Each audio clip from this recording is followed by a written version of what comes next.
Stroke হওয়ার পর মুহূর্তে যখন আমার জ্ঞান ফেরে, তারপর থেকে আমার সাথে যে সমস্ত বিষয়গুলি ঘটতে থাকে সেগুলো নিয়ে আজকে কথা বলব। জ্ঞান ফেরার পর আমি বিভিন্ন কল্পনা বিষ সহকারে হালকা নাস্তা করি, শরবত জাতীয় পানি পান করা হয়। বিভিন্ন ধরনের শয়তানি বদ চিন্তাধারা আমার ভিতরে স্থান পায়। যেমন আমি এই ভাগবটর নিয়ে কত আগে একটা ভিডিওতে তুলে ধরছিলাম, এই সমস্ত কল্পনা মনের ভিতরে আসাতে ওগুলো খাওয়ার সময় আমি বিভিন্ন জনকে বোঝাই দেয় যে এনার এইটা থাকবে। আমি যদি না থাকি দুনিয়ায়, এইভাবে বন্টন হবে জায়গা জমিনের। দ্বিতীয় কথা, ওই দিনের পর থেকে আমার সাথে ওই দিন থেকেই এক ধরনের নাকে বিশ্রী একটা পিচ পোড়ার, রাস্তায় যে পিচ ঢালা হয় এই টাইপের পিচের গন্ধ পাই আমি মাঝে মধ্যে। সেটা এমনকি দেখা গেছে ওই দিন দিনের বেলা তো রাতের কথাও, রাতেও আমার এক প্রকার নির্ঘুম কাটে।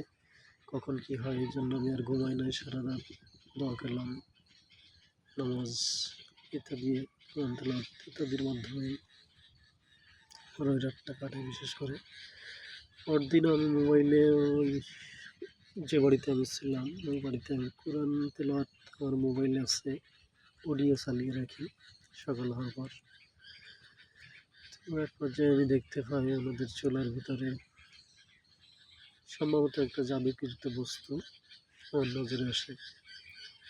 তো তৎক্ষণাৎ আমি আমার নিকটস্থ এক রিলেটিভ, তথা আর কি আত্মীয়, আমাদের মামাতো ভাই আর কি, আমি তাকে জানাই যে এখানে আমার আর থাকা সম্ভব না, আমার চোখে এইসব পড়ছে, আমার আরও ভয় করছে। যাই হোক, তৎক্ষণাৎ আমার বাড়িতে খবরটা পৌঁছায়। সম্ভবত আমার মা আমার গ্রামের এক হুজুরকে বলে, এগুলো শেয়ার করে, এবং আমাকে আমার ছোটো ভাই সহকারে ওখান থেকে নিয়ে আসে। নিয়ে আসার পরে কিছু আমল, আসার পথে, নিয়ে আসার আগেই আর কি কিছু আমল আমাকে দেওয়া হয়। যেভাবে করতে বলে আমি ওইভাবে করি। একটা জুতা পায়ে দিতে বলা হয় আমাকে ওনাদের বাড়িতে। তো জুতা পায়ে দিয়ে হাঁটতে যেয়ে দেখি আমার পায়েতে কাঁটার আঘাত মতো, মানে কাঁটা বিঁধার মতো দিচ্ছে, হালকা হালকা ব্যথা করছে। যাই হোক, ওখান থেকে ফিরে আসি। ওই দিনের বেলা বাড়িতে আসার পর সন্ধ্যার দিকে বাড়িতে ফিরি, বিকেল বা সন্ধ্যার টাইমে। তো সন্ধ্যার পর থেকে এরকম নামাজ কালাম, দোয়া কালাম নিয়ে ব্যস্ত থাকি। ওদিন রাতে বিভিন্ন হালকা নির্ঘুম রাত কাটে, কিন্তু হালকা ঘুমেও ভিতরে বিভিন্ন প্রকার স্বপ্ন দেখতে থাকি। যে আমার পর্যায়ে দেখি যে আমার চোখটা যেন কানা হয়ে যাচ্ছে, আমার হাতে একটা ব্যথা ছিল 2 আঙ্গুলে। এই আঙ্গুলগুলো আমি মোটরসাইকেল চালাতে যেয়ে পড়ে ব্যথা পাইছিলাম এবং একটু বাঁকা টাইপের হয়ে গেছিলো। দেখি ওটা ঘুমের ভিতরে আমি নিজে নিজে ঠিক করছি এবং সোজা হয়ে যাচ্ছে। আমার একটা চোখ দেখছি এক পর্যায়ে কানা হওয়ার পথে, এবং ওটা ঘুমের ভিতরে দেখছি যেন চোখটা কি দোয়া করলাম, পড়ে হয়তো আমার চোখে হাত বুলালাম। তো চোখটা আস্তে আস্তে আমার ঠিক হয়ে গেছে। সকালে উঠে দেখতে পাই তো কোনো সমস্যা না। আঙ্গুলের ব্যথাটাও, বা আঙ্গুল যে বেঁকা, আমার এই ডান হাতের আঙ্গুল হালকা বেঁকা ছিল, ওটা ওইভাবে আছে। রাতে যে দেখছি ঘুমের ভিতরে যে ওটা ঠিক হয়ে যাচ্ছে, কিন্তু না, ওটা ঠিক হয়নি। তো ওই দিন রাতে আমি ওই হুজুরের কাছে একটা আমল আনতে যেয়ে আমাকে বলা হয়েছিল যে 1 খতম কোরআন শরীফ পড়ার জন্য। তো পরের দিন সকালবেলা আমি যথারীতি একটা ব্ল্যাক ম্যাজিকের একটা ভিডিও দেখাচ্ছিল। আমি ওই পদ্ধতিতে গোসল করে, আর এই পদ্ধতিটা হলো যে আপনাকে উজু করতে হবে এবং ওই পানি দিয়েই আবার গোসল করতে হবে। তো ওইভাবে করে আমি আমার ঘর থেকে কোরআন নিয়ে শীতের দিন, গত বছর রমজান, মানে 2023 সালের ফেব্রুয়ারিতে যে 24 সালে ফেব্রুয়ারিতে যে রমজান গেল, রমজানের 2-1 দিনকার আগের ঘটনা। তাই শীতের দিন, তো সকালবেলায় গোসল করাতে এবং আমি গেঞ্জি গায়ে দিয়ে হালকা একটু রোদে বসছি কোরআন পড়ার জন্য। তো আমার হালকা ঠান্ডা ঠান্ডা লাগছে, তো আমি এরকম ঘুরে ঘুরে কোরআন পড়তেছি। বেলা যেদিক যাই আমি ওইদিকে ঘুরে পড়ি, যাতে আমার ঠান্ডাটা অত বেশি না লাগে। তো কোরআন পড়ার এক পর্যায়ে আমার চোখ দিয়ে পানি চলে আসে, কোরআনের পরে 2-3 ফোঁটাও চোখের পানি পড়ে যায়, পড়ে আর কি। তো তারপর আমি বিভিন্ন রকম পাপের অনুশোচনায় ভুগতে থাকি। এক পর্যায়ে জোরে জোরে কান্না করে দিই। আমার মা আসে, আমার আমার হাত থেকে কোরআন নিয়ে বলে আর পড়তে হবে না। তবু আমি কোরআন ছাড়ি না। আমি এমনই এক পর্যায়ে দেখি যে আমি কোরআন রেখে হাত দুটো উঁচা করে উপরে আমি মহান সৃষ্টিকর্তার উদ্দেশ্যে তার কাছে মাপ চাই। তো এমত অবস্থা আমাদের বাড়িতে পাড়া প্রতিবেশী অনেক মহিলারা জড়ো হয়। কোরআন পড়া অবস্থায় আমার আরও কিছু ঘটনা ঘটে, এগুলোর মধ্যে একটা হলো, আমাদের বাড়িতে 2টা গরু ছিল। একটা গরু যেন দড়িটা ছুটে যায়।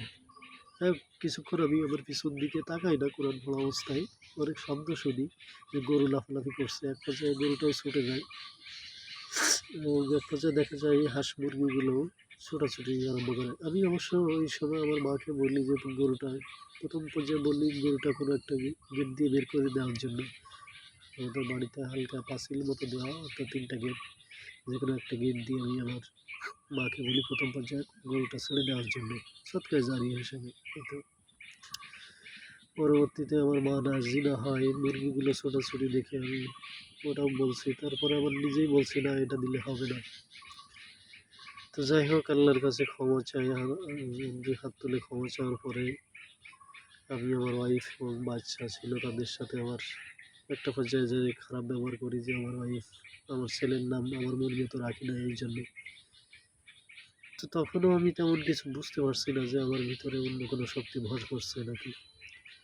তো একটা পর্যায়ে যে দেখা যায় যে মহিলারা আসছিল, আমি সবাই চলে যেতে বলি, তো একজন যেতে এরকম ঢিলামি করে, যার কারণে তাকে আমি অনেক কড়া কথা বলি। মানে আমার পিতা যেভাবে মানে মানুষকে কোনো সময় রাগান্বিত হলে যেভাবে বলতেন, কিছুটা আমার বাবার মুখের ওই কণ্ঠ আমার মুখ দিয়ে বেরিয়ে যায়।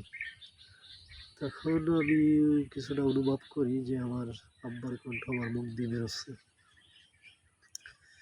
আর যে আল্লাহর কাছে যখন দোয়া চাইছিলাম, তখনও একটা ভিন্ন সুরে আমি ভিন্ন কণ্ঠে সম্ভবত কিছুটা মনমরা হয়ে দোয়া চাইছিলাম। আমি জানি না, এখনও ওই 2টা জিনিস আমার কাছে অনেক বিস্ময় লাগে। তো যাই হোক, ওই দিনের পর দুপুরবেলা আমাকে আমার বড় ভাই আমাকে বলেন, আমাকে এবং আমার ছোটো ভাইকে দায়িত্ব দেয় যে আমাকে ডাক্তার বাড়িতে নিয়ে যাওয়ার জন্য। তো আমি যথারীতি ছোটো ভাইয়ের সাথে যেয়ে বড় ভাইয়ের মাধ্যমে ওদের জেলা শহরে একটা ডাক্তারের, সাইকিয়াট্রিস্ট ডাক্তারের কাছে যাই। উনি আমার সব কিছু শুনে, আমার কানে কোনো শব্দ হয় কিনা এটাও শুনে, শোষ শব্দ, আর আমার সাথে রাতে তার 2 দিন আগের যে রাতের কাহিনীটা হয়েছিল ওটাও বলি, যে আমার হাত পা বসে যাচ্ছিল এরকম। তো উনি আমাকে প্রথমত 7 দিনের ট্রিটমেন্ট দেয় এবং পরবর্তীতে আরও 7 দিন পরে গেলে আরও 1 মাসের ওষুধ দেওয়া হয় আমাকে। এবং আমার প্রেশারটা 2 দিনই দেখা যায় যে মানে অস্বাভাবিকভাবে সেটা ওঠানামা করছে, হাই প্রেশার আর কি। তো দ্বিতীয় চালান আমাকে বলা হয় যদি 1 মাস পরে যেতে একটু দেরি লেটও হয়, তাহলেও যেন আমি প্রেশারের ওষুধটা কন্টিনিউ করি। তো প্রেশারের ওষুধ আমি 1 মাস পরে আর খাই না তেমন। এর ভিতরে কোরআন তেলাওয়াত আমি যেটা শুদ্ধভাবে মোটামুটি পারি আর কি, নিয়মিত চালিয়ে যেতে থাকি।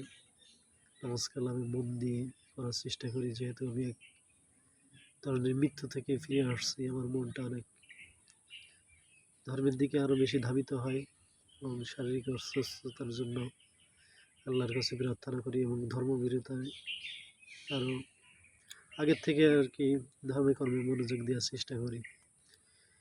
তো এইভাবেই আমার জীবন চলছে।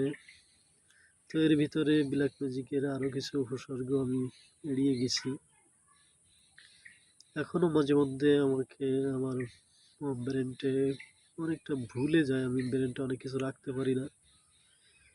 এই হলো আমার সংক্ষিপ্ত কাহিনী। তো আমি এখান থেকে যেভাবে মুক্তি পেয়েছি মোটামুটি কথা বলা যায় যে বিভিন্ন দোয়া কালাম, সকাল সন্ধ্যার মাসনুন আমল যেগুলো বলা হয়